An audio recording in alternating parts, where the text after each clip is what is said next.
Oke, baik. Selamat pagi, selamat siang, selamat sore, dan selamat malam. Kenalkan, kami dari kelompok 10. Di sini kami ingin membawakan hasil tugas kami mengenai analisis pola penggunaan perangkat, pendekatan KNN untuk personalisasi layanan digital. Kenalkan, saya Faik Feder Rahman, 181-22033. Bersama saya ada Hasna Fadila Yusnizat, 181-22029. Ahmad Safan Zuhair, 181-22017. Dan Safira Pramudita, 181-22002. Oke, baik. Jadi kami di sini membuat suatu program mengenai klasifikasi dengan menggunakan KNN untuk mengejar atau mencari tahu target audiens mengenai game mobile sehingga kami dapat memberikan iklan yang tepat untuk pengguna tersebut. Selanjutnya untuk tujuan, yang pertama ada mengintegrasikan data penggunaan aplikasi mobile dengan data kategori aplikasi game untuk analisis yang lebih komprehensif. Yang kedua ada mengelompokkan intensitas penggunaan aplikasi gamenya. Di sini menjadi 5 kategori, very low, low, medium, high, dan very high. Yang ketiga ada mengembangkan model machine learning berbasis algoritma KNN untuk mengklasifikasikan intensitas penggunaan aplikasi game dengan tingkat akurasi yang tinggi. Kemudian yang keempat ada mengevaluasi kinerja model berdasarkan metrik seperti akurasi, confusion matrix, dan classification report. Yang terakhir ada memberikan wawasan kepada pengembang aplikasi mengenai pola perilaku pengguna berdasarkan kategori intensitas penggunaan. Selanjutnya terdapat konteks diagram. Jadi di sebelah kiri itu terdapat 4 eh, input utama untuk dianalisis. Yang pertama ada most usage app untuk melihat aplikasi yang paling sering digunakan oleh pengguna. Kemudian ada most used app screen time, yaitu berapa lama pengguna melihat aplikasi tersebut.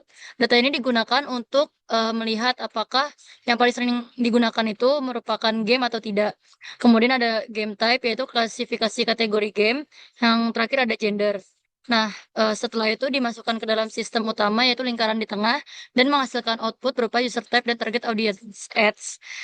User type ini dibagi menjadi 5 kategori berdasarkan screen time-nya, yaitu very low 0 sampai 15 menit, low 15 sampai 30 menit. Eh, Habis itu ada medium 30 sampai 90 menit, high itu 90 sampai 120 menit, dan yang terakhir ada very high, yaitu lebih dari 120 menit. Nah, target audience ads ini menggunakan eh, user type yang tadi sudah diklasifikasikan para penggunanya. Oke, baik. Selanjutnya ada data flow diagram level 0, yang mana di sini dapat terlihat masukannya itu ada dua buah dataset. Yang pertama itu mobile device usage and behavior. Yang kedua itu ada game type. Nah, game type ini itu memuat dataset mengenai si tipe-tipe game atau jenis-jenis gamenya itu seperti apa. Ada MOBA dan lain-lain seperti itu. Selanjutnya ada data diproses untuk menghasilkan clean data. Lalu di PCA, KNN, ada model evaluasi agar maksimalkan KNN dan juga menghasilkan hasil yang kita inginkan. Selanjutnya ada DFD level 1.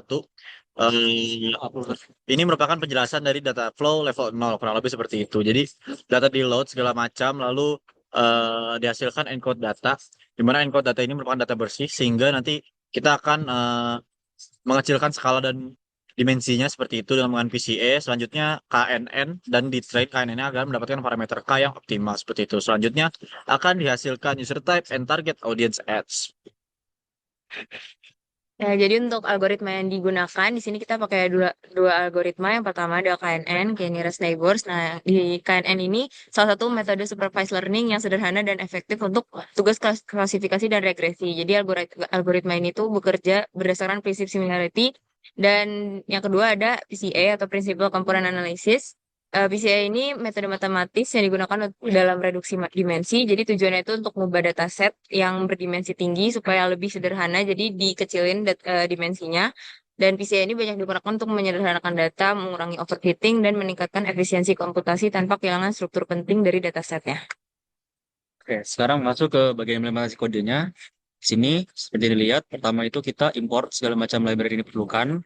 Setelah itu load datasetnya. Di sini kita punya dua dataset. Yang pertama ini adalah mobile device usage behavior. Ini data tentang behavior penggunanya. Di situ datanya ada banyak, ada usage time, most used app, dan lain sebagainya. Kemudian dua ini ada dataset rating. Jadi itu adalah dataset yang kita dapatkan untuk mengetahui game apa memiliki tipe apa, genre apa, seperti MOBA, RPG, action, dan lain-lain. Itu digunakan untuk melihat tipe-tipe game yang sering dimainkan oleh pengguna. Kemudian selanjutnya ini datanya di read dari CSV. Kemudian pertama ini kita ekstrak dulu untuk game type-nya. Jadi karena kita menggunakan dua dataset, kita gabungkan dulu dataset yang game type itu digabungkan ke dataset yang mobile usage di behavior, itu tambahin kolom baru supaya kita tuh bisa memasangkan. Karena di dataset yang mobile usage behavior ini tuh nama-nama gamenya ada tapi belum ada tip-tip gamenya. Nah, setelah itu kita akan men-encode data. Jadi banyak banget data yang sifatnya kategorikal itu kita encode dulu supaya apa? Supaya KNN tuh bisa mencari neighbor-nya. Jadi kan kita KNN ini kan makanya perhitungan, sedangkan kita kena banyak data yang sifatnya kategorikal yang menggunakan nama. Nah, perlu di-encode dulu agar KNN itu bisa bekerja. Setelah di-encode, kita bikin target variabel baru. Nah, di sini tuh ada target klasifikasinya, ada 5, very low, low, medium, high, dan very high. Dan dibagi berdasarkan jumlah menit app screen time-nya. Jadi semakin lama dia menggunakan aplikasi tersebut, maka dikasih kesimpulan dia semakin berat tipe penggunanya. Maka akan semakin mendekati high gitu. Nah, setelah itu kita menggunakan PCA. Sorry, kita akan atur dulu skalanya pakai Mimic Scaler supaya datanya itu skalanya sama semua agar KNN bisa lebih akurat. Setelah itu kita gunakan PCA untuk ngilangin dimensi-dimensi yang tidak diperlukan dengan mempertahankan variansi tetap di 99%. Kemudian masuk ke split. Kita di sini membagi data set yang kita punya bagi jadi 2. Ada strain dan ada test. Jadi datanya 70% itu buat melatih dan sisa 30% itu digunakan untuk ngetes si model yang kita punya ini. Di sini kemudian eksperimen dengan nilai K yang berbeda. Jadi di sini kita mencari dulu nilai K yang paling optimal yang bisa digunakan dan setelah itu kita divisualisasikan nilai K yang paling optimal berapa. Dilihat akurasi dan loss-nya. Baru setelah kita dapatkan nilai K yang optimal, kita masukin ke KNN-nya. Di sini kita train KNN-nya dari dataset yang ada menggunakan K yang optimal tersebut. Terakhir, kita cari akurasi akhirnya, lalu hasilnya akan ditampilkan dalam bentuk confusion matrix. Kemudian bisa dilihat dari hasil percobaannya ini terdapat 2 tabel eksperimen nilai K, yaitu hubungan nilai K dengan nilai akurasi dan loss. Di tabel sebelah kiri ini dapat dilihat bahwa akurasi mencapai nilai tertinggi pada K sama dengan 5, yaitu 0,899 dan terus menurun secara bertahap hingga paling rendah ada di K sama dengan 15. Berkebalikan dengan yang akurasi, pada tabel loss bisa dilihat bahwa pada tabel loss pada tabel loss dapat dilihat bahwa loss paling kecil berada di sama dengan K sama dengan 5, yaitu pada 0,101 dan meningkat secara bertahap sampai K sama dengan 15. Dari 2 grafik ini dapat disimpulkan bahwa nilai K merupakan K sama dengan 5 merupakan nilai yang paling optimal dalam percobaan KNN ini. Oke, kemudian terakhir di sini adalah laporan hasil klasifikasinya. Di sini udah ada 5 klasifikasi beserta parameter-parameter yang dihasilkannya dari precision, recall, advance score, dan support. Di sini terlihat akurasi untuk data-data yang medium dan ke high itu cukup baik, di rata-rata ada seperti 90%-an. Cuma untuk data-data yang very low dan low itu cukup rendah dan akan dijelaskan nanti dengan total akurasi finalnya adalah sekitar di angka 90%. Nah, ini adalah hasil confusion matrix-nya. Di sini terlihat bahwa diagonal utamanya ini adalah hasil yang benar antara prediksi dengan aktualnya. Di sini terlihat bahwa data-data yang bersifat dari medium dan ke high ini tuh akurasinya cukup tinggi. Ditunjukkan dengan diagonal utama yang semakin menggelap.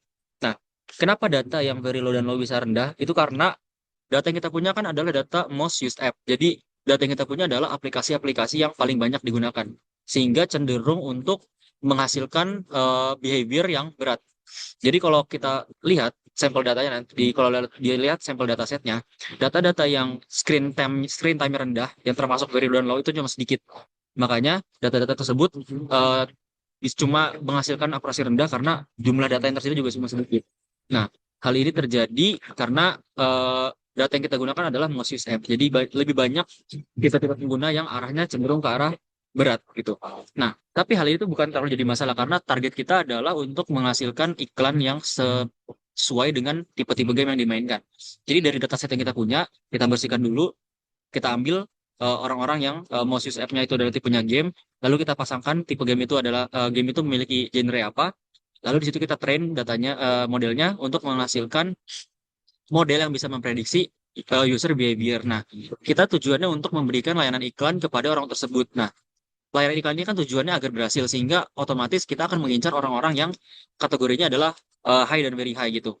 Jadi data model yang kita pakai ini yang kita buat ini tuh bisa dengan cukup akurat mendeteksi mana pengguna yang tipe-tipe tipe penggunaannya tuh berat. Nah, hasilnya kita bisa memberikan rekomendasi iklan kepada pengguna-pengguna yang sifatnya medium ke high itu sesuai dengan game type yang mereka mainkan. Sehingga final accuracy 90% ini cukup menyatakan keberhasilan model ini bisa memprediksi mana orang-orang yang lebih sering memainkan game dengan tipe-tipe game tertentu. Dari situ bisa kita gunakan modelnya untuk memberikan rekomendasi iklan sesuai dengan tipe game yang mereka mainkan. Oke, sekian dari kami. Kurang lebih mohon maaf. Assalamualaikum warahmatullahi wabarakatuh.